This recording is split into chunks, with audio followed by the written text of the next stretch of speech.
देतो महिला मंडळ. बाईचा जन्म असा काय काय माहिती नाही. बहिणाबाई बोलतात बाईचा जन्म वंगाळ वंगाळ चुलीमध्ये जसा लाकडाचा जाळ, जळता जळेना दुःखाची जळमट, कोंड लाग धूर मनी होते घुसमट.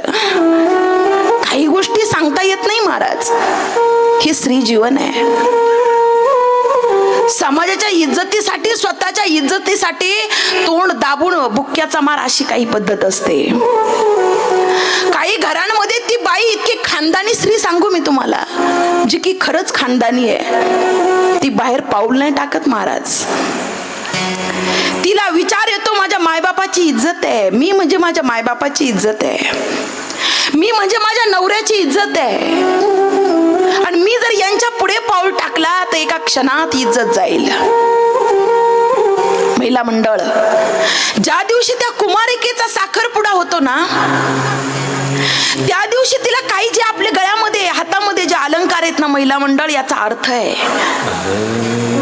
अरे ज्या दिवशी साखरपुडा होतो, पैसा एवढं कुंकू आपल्या मस्तकावर लागलं जातं, त्याचा अर्थ काय आहे माहितीये तुम्हाला? आतापर्यंत ऐकला नसेल, आज ऐका. त्या मोठ्या कुंकवाचा अर्थ एकच आहे. आज जसं कुंकू तुझ्या मस्तकावर लागले ना, हेच कुंकू पौर्णिमेचा चंद्र जसा परिपूर्ण आहे ना, तसंच तुझं मस्तकावरचं कुंकू परिपूर्ण राहावं, असा त्या कुंकवाचा अर्थ आहे महिला मंडळ. हळदीच्या दिवशी त्या मुलीला 9 आणि 11 बांगड्यांचा चुडा घातला जातो, बरोबर आहे का नाही? हा, जास्त घालतात का? नाही ना. 9 आणि 11 बांगड्यांचा चुडा त्या मुलीला घातला जातो. ती मुलगी तो चुडा, एकही बांगडी त्याच्यातली फुटू देत नाही महाराज. 1 दिवस 2 दिवस अगदी लग्न झालं, हळद फिटेपर्यंत ती त्या चुड्यातली एकही बांगडी फुटू देत नाही. तो चुडा काही शो साठी घातला जात नाही. अरे 9 आणि 11 बांगड्यांचा चुडा म्हणजे ज्या घरात तू जाणार आहे ना बाई ग, त्या घरामध्ये 5 लोक असतील, 7 लोक असतील, तुझ्यामुळे या घरातलं एकही माणूस फुटलं नाही पाहिजे, असा त्याचा अर्थ आहे महाराज. सांगेन मी तुम्हाला. ज्यावेळेला तिच्या गळ्यामध्ये मंगळसूत्र घातलं जातं, खरं मंगळसूत्र म्हणजे या 2 वाट्या आहेत महिला मंडळ. परिस्थितीनं ते मंगळसूत्र सोन्याचं असू दे, नाहीतर काळ्या मण्यातलं असू दे.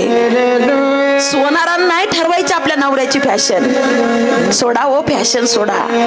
ह्या 2 वाट्या एका धाग्यामध्ये ओवल्या जातात. त्या 2 वाट्या म्हणजे पती पत्नी आहे, आणि तो एक धागा म्हणजे दोघांतला एक विचार आहे. भांडण कोणाच्या घरी होत नाही महाराज, प्रत्येकाच्या घरी भांडण होतं. भांडणाशिवाय त्या संसारात मजा सुद्धा नाहीये.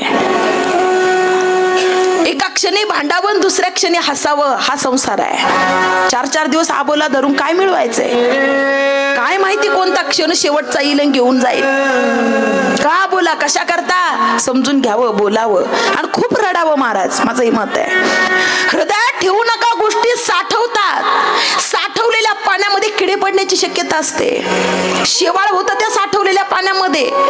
त्या पाण्याला ना जागा द्या जाण्याकरता, हृदयातलं दुःख मोकळं होण्याकरता त्या अश्रूंना वाट द्या महिला मंडळ.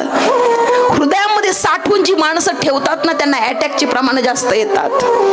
माणूस मोकळा जगला पाहिजे, माणूस मस्त त्या ठिकाणी जगला पाहिजे. हृदयात गोष्टी ठेवून तो जगला तर त्याला रात्र रात्र झोप येत नाही महाराज.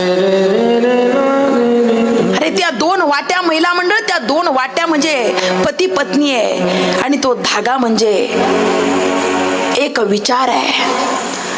2 शरीर आहे, पण 2 शरीरांचा एक विचार आहे.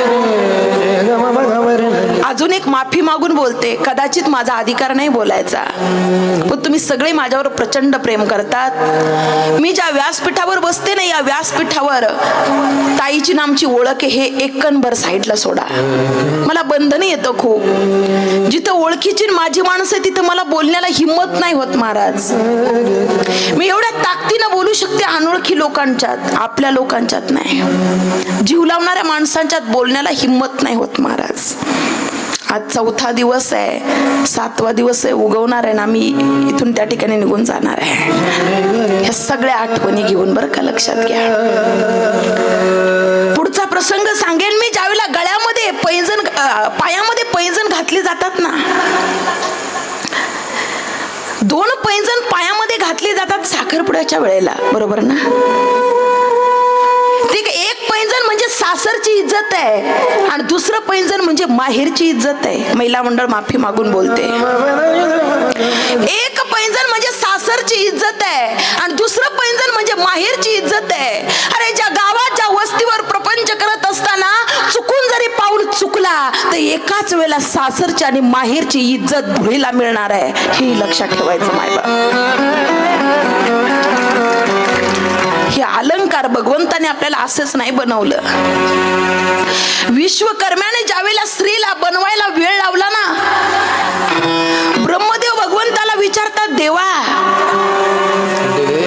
अरे तू स्त्रीला एवढं कोमल बनवलं, स्त्री जात कितीही कशी दिसायला असू दे पण ती सुंदर दिसते, फक्त तिच्या चेहऱ्यावर हसू पाहिजे, कपट नाही मनामध्ये पाहिजे. चेहऱ्यात हसू असलं की ती किती सावळी असू दे, कशी असू दे, पण फार छान दिसते.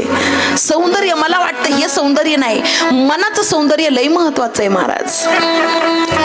ब्रह्मदेव विचारतात, एवढी सुंदर असणारी ही नारी, अरे या जगाशी तिला संघर्ष करायचा आहे, एवढं कोमल असणार हे व्यक्तिमत्व कसं टिकणार आहे या मृत्यू लोकामध्ये. त्यावेळेला त्या जगाच्या मालकानं काय उत्तर दिलं महिला मंडळ. जगाचा मालक उत्तर देतो, अरे सगळ्यात जास्त दिसायला जरी ती कोमल असेल तर सगळ्यात जास्त ताकद मी स्त्रीमध्ये भरलेली आहे, म्हणून मला तिला बनवायला वेळ लागला. अरे घरी भांडण झालं ना, अजून एक सांगेल मी तुम्हाला, घरी भांडण झालं की ती बाई घरातून घासाच्या वावरात जाईल, ऊसाच्या वावरात जाईल, दिवसभर आकांत करून रडेल महाराज ती. देवा काय प्रपंचात खरं आहे रे, का तू हा प्रपंच निर्माण केला. घरात भांडण झालं, एकमेकांना बोलले, मन दुखवली गेली, फार त्रास होतो रे देवा. याच्या विरोधात पतीला जर सहन झालं नाही तर त्याला डायरेक्ट ढाबा दिसतो महाराज. तो म्हणतो लई टेन्शन दिले, 2 पॅक मारतो घरी येतो, नाही विचार करत हिला पॅक मारता येत नाही महाराज. दिवसभर त्या ठिकाणी टेन्शन घेणारी बाई ज्यावेळेला संध्याकाळच्या वेळेला मुलं शाळेतून येतात ना, त्यावेळेला ती नवऱ्याच्या आधी उठते, सगळ्यांच्या आधी उठते महाराज. घरातली सगळी कामं करते, अगदी उठल्यापासून सगळी कामं करते, दिवसभर शेतात काम करते. आणि नवरा घरी आला का चहा देतेस का ग, पाणी देतेस का, त्याला चहा पाणी देते, स्वयंपाक बनवते, जेवायला वाढते, परत सगळे झोपतात, ती भांडे घासते, सगळ्याचा निरापिरा करून सगळे झोपले का बघते, मग ती अंथरुणावर झोपते महाराज. एवढी ताकद नाही, मला वाटतं तिच्या ही व्यतिरिक्त ताकद भगवंतानं दुसरी कोणालाच दिली नाही महाराज. ती मरण यातना सहन करील, पण इज्जतदार बाई, खानदानी बाई आपला पसारा जगामध्ये सांगणार नाही. महिला मंडळ एक वाक्य ऐका, अरे हर बात सबको बताया मत करो, हर आंसू किसी को दिखाया मत करो, लोग मुट्ठी में नमक लिए घूमते हैं, हर जख्म किसी को दिखाया मत करो. आपली जखम लोकांना दाखवायची नाही. लोक रडून विचारतात आणि हसून जगाला पसारा सांगतात महाराज. बहिणाबाई म्हणतात हा बाईचा जन्म वंगाळ आहे. अरे